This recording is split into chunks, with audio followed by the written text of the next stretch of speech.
Okay, point one, Victoria 3 is a good game, and I'm enjoying it. Point two, I told you. I freaking told you. You see this thing here? You see this current situation menu? 1 year ago, I made a video talking about exactly what this was going to do and exactly all the problems it was going to have. And I was right. I was 100% right. This, as I said a year ago, is bad design in an otherwise good game, and I wish it would go away, and I am now going to attempt to mod it such that it does go away. The important things you need to do in a grand strategy game are have information about the current situation of your country, in this case Austria, and be able to make informed decisions about how you change things. This is a very bad way of conveying information. Ironically, right next to it, this is a very good way of conveying information. This is glowing red. I know it's important. It has an icon which tells me what it relates to, in this case research. I have no active research. So I can click on there, I can go to my research. This is a very bad way of displaying information. It's all text. There are a couple of icons, admittedly, on some things, but it's mostly all text, and it's not presented in a way that means I can realistically have this open all the time. I mean, look at that. This is just with 4 items. You can have many, many, many items in this list, which means that if you want to have it open all the time, even with the UI scaling that I have on this large screen, you have to have this huge portion of the obviously wrong part of the screen dedicated to it. You're clearly not intended to have this open all of the time, but having it not open all the time means you miss stuff that's important, stuff that should be a drop-down. EU4 has an incredible drop-down system which allows you to really nicely customize it, which has beautiful icons and great art, which tells you what you need to know when you need to know it. And I have no idea why the alerts in Paradox games since EU4 have just been getting worse, and the implementation of this system is not good. Now, I said this before and I'll say it again. For beginners, this is extremely useful. It's very helpful to have this list which tells you all kinds of things and what to do and all that. But once you get into the game, it's just annoying. It's also just badly made. So, and this is not the game. Again, the game is good. Don't take this as a comment on the whole game. Just this particular thing, I think it is fair and valid criticism to say it's badly made. So, unused construction production. On EU4, you have 3 options. Okay, you can click on something to go to the relevant point. We still have that option.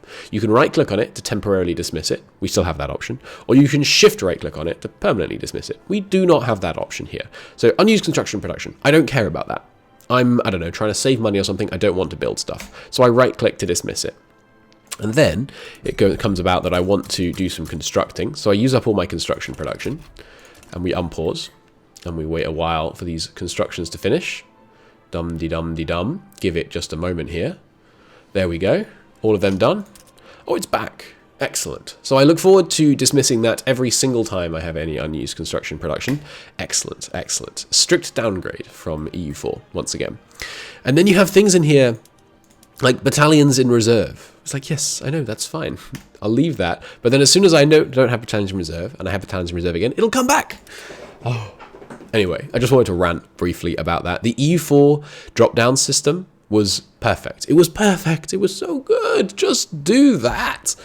There was a mod for CK3 which made it such that these things appeared as drop-downs instead. I'm going to go and attempt to yoink the code of that and remake the mod for Victoria 3. I'm bad at coding though, so probably won't work, but I'll try. And if I do succeed, you'll be able to find it on my workshop page.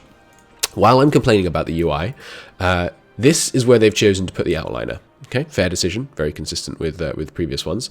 This is where they've chosen to put a huge long list of events. Now, what happens, dear Paradox? This, by the way, great screen. I can customize what's on the outliner. How helpful.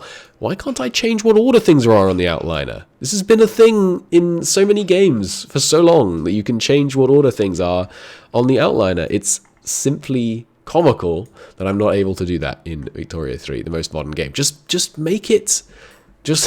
I know I'm frustrated, and so it's a good game again, and they're better game developers than I will ever be. But just make the game the way that you tend to make it 5 years after release. Because they're not challenges, they're design decisions. And the design decisions consistently converge on a state of being where things have good, better, customizable keyboard shortcuts, adjustable outliners, and better UIs than this. Why do they always revert when they make a new game? Anyway, so let's say I wanted a whole bunch of stuff in my outliner. Okay, we want to know about a lot of stuff. Okay. Now I can't see the bottom of my outliner anymore because an event popped up. Because for some reason the events and the outliner compete for the right-hand side of the screen. I don't know why that is. It just seems like a poor choice for me. Put this here, and then you're fine. I mean, or put it here when the outliner is too long. Seems good. And why must this be here? Can't I collapse this? And why must this be here? I think I can turn that one off at least, so that's an advantage. But why? I mean, just don't put everything down the right-hand side of the screen. And then, while I'm talking about UI, and I know, I'm just rambling at this point. It's mostly about the fact that I told you so about this thing. When I saw one still image of this icon, and I predicted exactly what it was going to do and what was going to be the problem, and I'm just so glad that I'm right. But, well, kind of not glad that I'm right, but anyway. Let's take a look at this screen. First off, let me give you a hot tip. When you're looking at... which ones is it? Is it buildings? Oh, no, it's a state view, isn't it? Yeah, you want to click this button as soon as you start playing to get the much better view of what's going on in a state. Let's say I want to examine the situation in the state of Vienna, okay? What percentage of the screen has just been dedicated to giving me information about the state of Vienna? About a third? Maybe a quarter? Why? There's so much information you're trying to display here. I mean, look at all this stuff. Look at all this stuff in massive, great, long, scrollable lists. What is this part of the screen doing right now? Make your UI use the available space. Anyway, it's a good game. If you haven't tried it, you should. It's a good time. Hope you enjoy it. Hope they continue to develop it and improve it, which I'm sure they shall. And I shall see you all in the next one. Bye-bye.